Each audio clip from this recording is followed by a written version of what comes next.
And the birds don't talk like the ones on screen. Have they really domesticated me? And the birds don't talk like the ones on screen. Have they really domesticated me? Today is July 27, 2026, day 19 of our journey through the Dakota.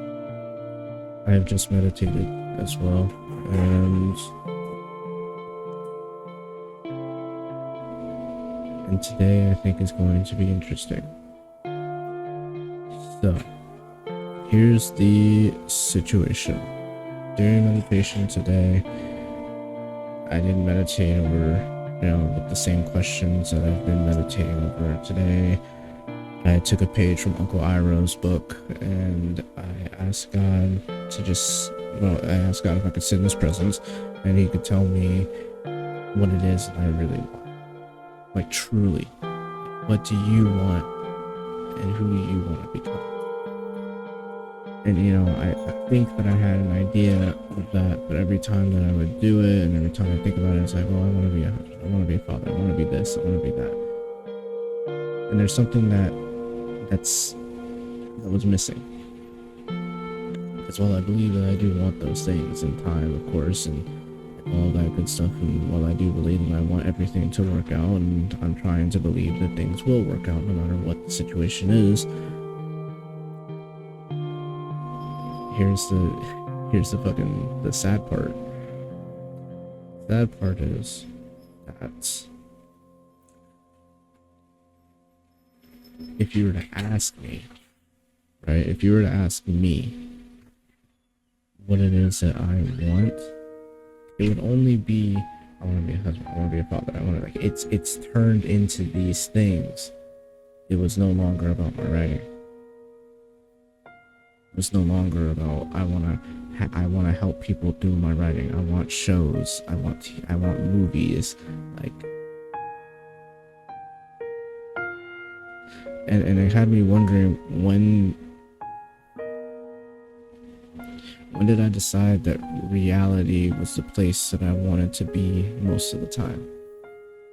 Which is crazy coming from me, like, if you ask anyone that has ever known me and reality going hand in hand has not been like a thing, and I'm trying to be present now, and not be in the future and not be in the past, but like be in the right now and everything like that. But during today's meditation, it was like, all right, well, you remember, the person that you love so dearly? It's like, yeah, well, they sent you, job listings. Would they have worked out at the time? No, but they still sent you job listings. But when you first seen them, you were scared. You were scared of another rejection. You have 286 rejections. It's a lot of fucking rejections, it's scary to get another one. And you submitted to this contest and this contest, you've gotten to the quarterfinals, you've gotten to semifinals, which you haven't, like, you're so close, but you're not there. And it's one of those things where I'm like, damn it, once again, my fear has controlled and stopped me from getting somewhere that I wanted to be. And that shit stops today. That shit 100% stops today. I've been staring at this blank page for this show that I've been trying to write for a few days now. Technically, it's not blank. It says fade in, and it has a character's name, and it says POV. That's where we're starting, right?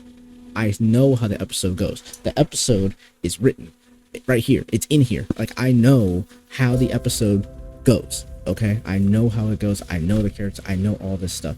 But I'm staring at this page, and I can't help but wonder, what if I've lost it? What if over the years of healing that I've put in, and yeah, I had to restart and stuff like that, but what if the years of healing that I put in have prevented me from being able to write anymore?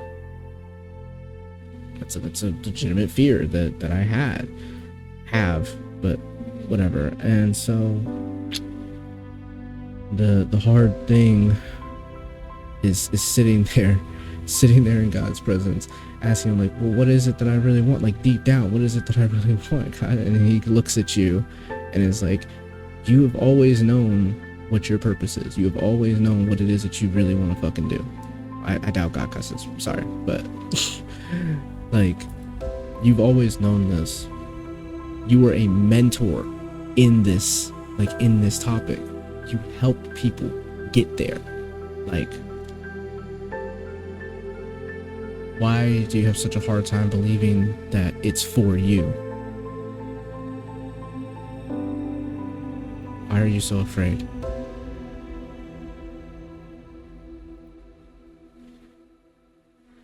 And I think,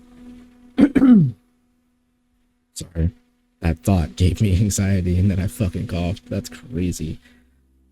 I think I've been so afraid because all the other things in my life that I've ever been sure about have crumbled and fallen. And after 280 plus rejections, you start to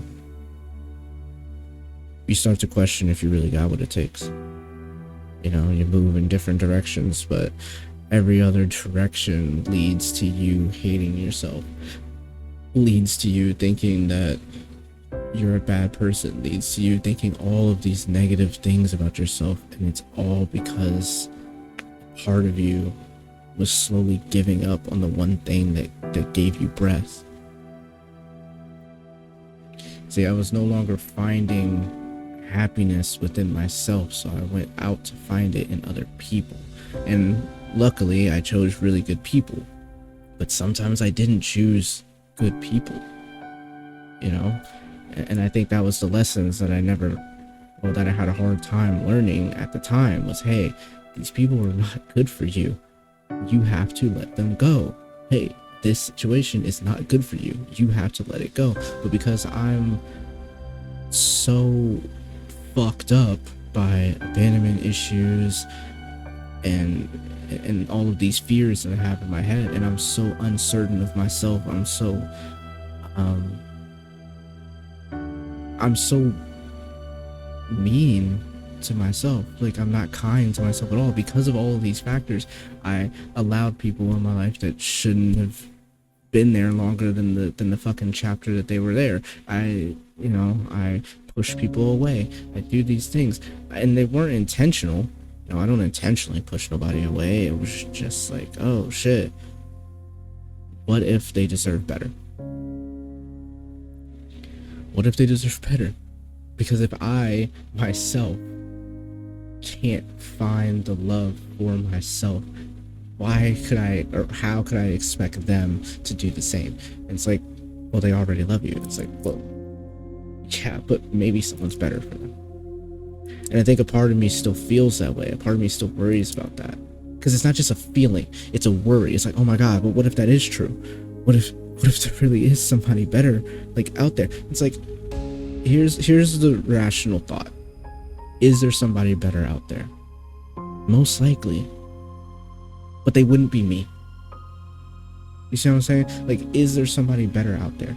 Most likely, but they wouldn't be me. There's probably millions of writers that can do what I do better than me, but it is my way of telling the story that stands out. It's my lens that matters, and I think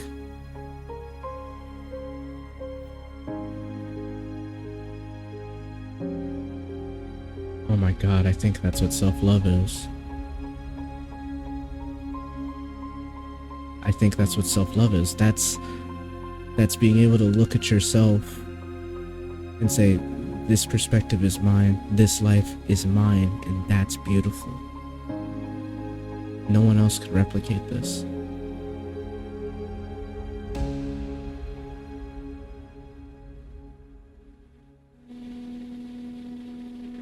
And now that little voice in my head is saying, yeah, it's great that you realize that now, but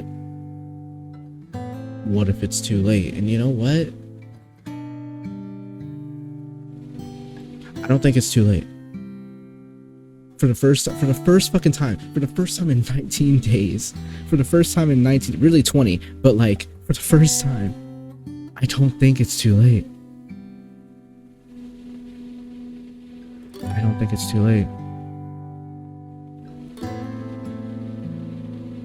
I think today I had the epiphany that changes my life.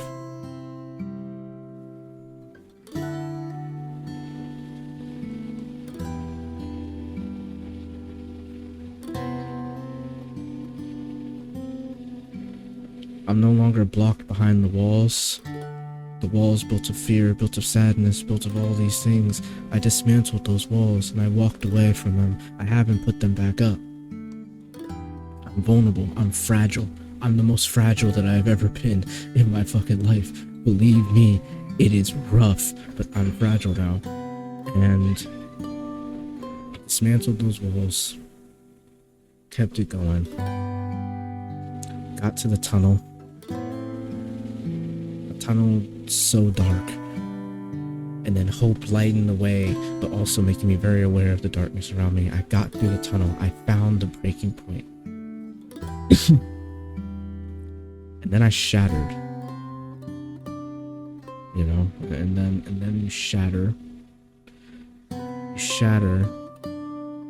You get to the other side and you realize where you are, and then I'm in the labyrinth. Then I was here. Completely. I'm in the labyrinth. No walls, or all walls, only windows, no doors, no exit. And then I found another breaking point, and I shattered through that one. And then I cleared off the rubble. Oh my god, I'm outside. I'm outside. I'm actually outside.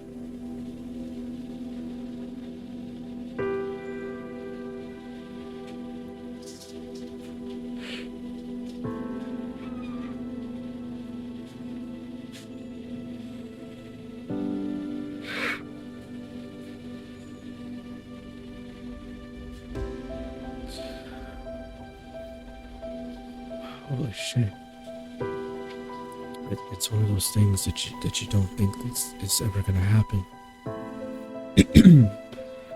Sorry, it's yeah, it's one of those things that you don't think is ever gonna happen, and then you realize that it has, and I think this is when life begins. Is now, like, it's here. This is where when life begins. Again, at least for me.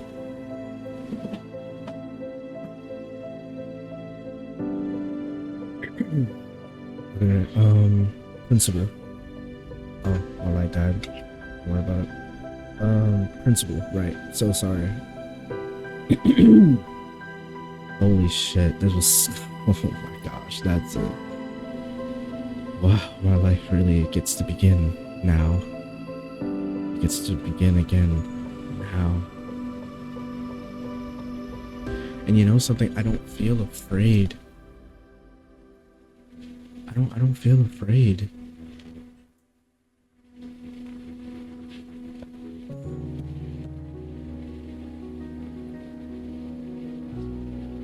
I need fantasy in order to be human.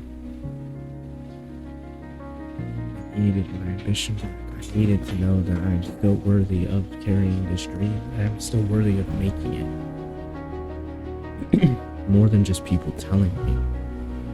I need to know in myself that I still wanted that. I do.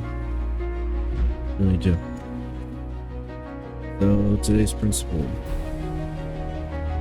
which I think still ropes into this, because today's principle is respect Buddha and the gods, but do not depend on them. Which I think the better way to think about this is respect Buddha and the gods, so respect whatever god that you follow,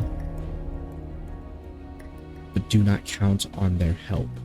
You know, there's an old saying that You can pray to God that you catch the bus, but you still have to run. Don't rely on God to get you where you need to go and not put any work into it. You know, you can't be like, hey God, I want to not be lustful. Like I really want to be I really don't want to be lustful anymore. I really, you know, like it's causing so much harm and stuff like that. It's like, okay, cool.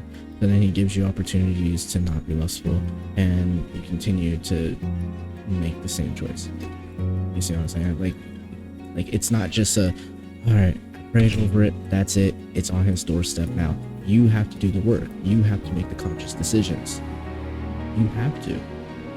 You can't pray to catch the bus and not run for it. Oh God, like, please let me get this bus. Please, God, please, I'll do anything. I'll do anything if you help me catch this bus. Oh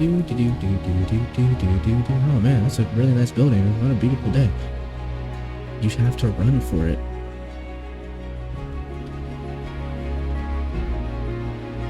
God gives us our dreams.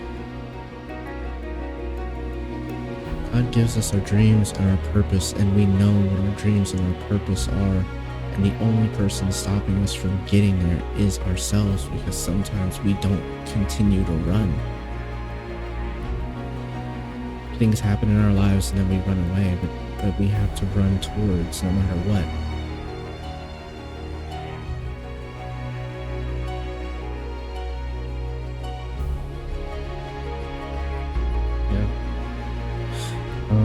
Something that I thought was interesting in this passage as well was this section here. This perspective foreshadows existentialist thought. Freedom and responsibility reside in the choices we make.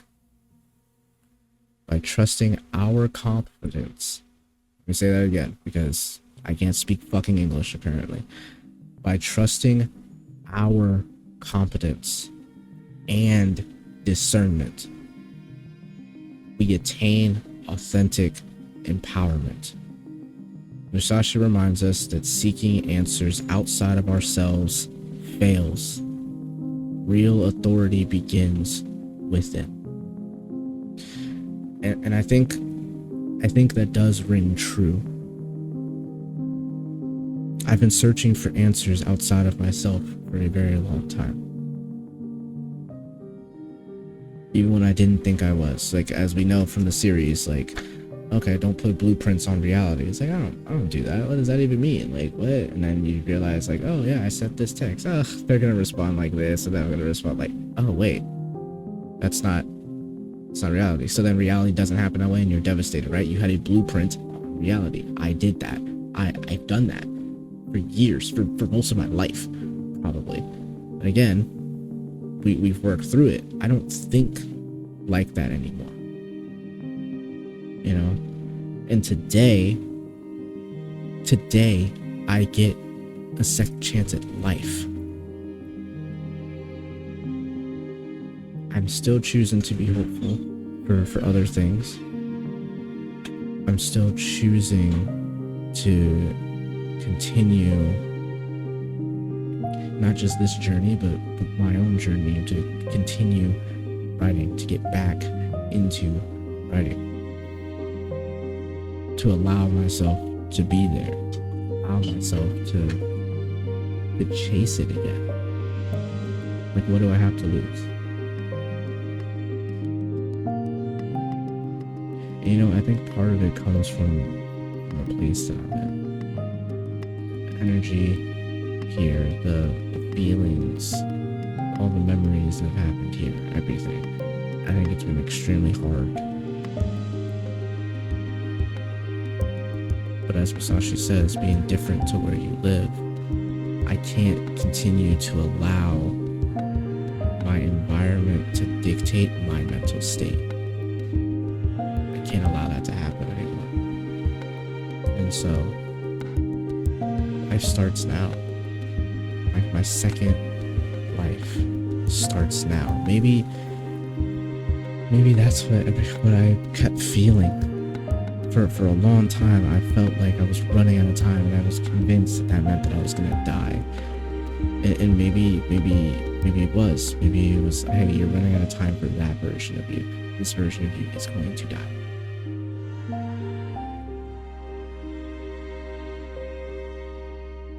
And I was so scared. I think that's a theme for most of the series is, damn, Tamari, you were so scared that all these things happened because you were scared. And it's like, yeah, you're right. I was. But not anymore. I don't feel scared anymore.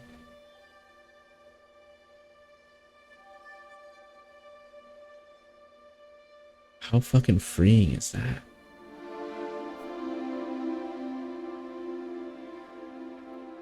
Okay. Life starts now. We are going to write. You know what's something really interesting that I'll leave y'all with? Because this was very unintentional. But when we finish the Dakota, because there's 21 principles and today's number 19, when we finish the Dakota, it'll be a full moon. We'll be going into a new lunar cycle. We're going into new beginnings. And I'm going into this next beginning ready to live an actual life now. A life that I'm truly happy in. A life where I'm not afraid of all of these things. A life where I don't have these barriers and these tunnels and this labyrinth and all these things. I think for the first time in a very fucking long time, I am excited about life, about the next cycle. I have no idea what it's gonna bring. How exciting is that? Wow.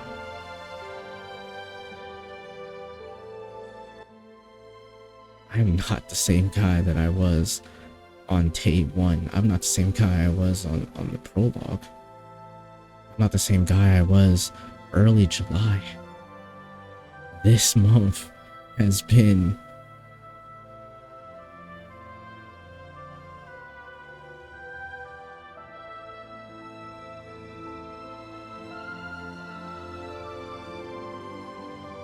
a metamorphosis.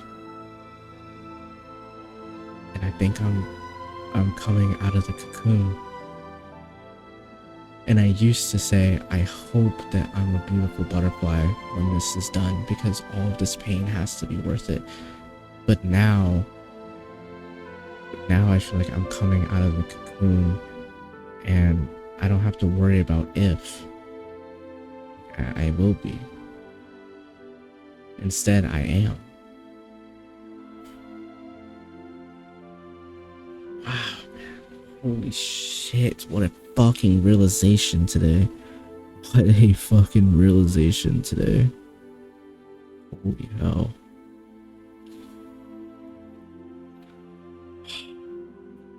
Wow. Peace and blessings.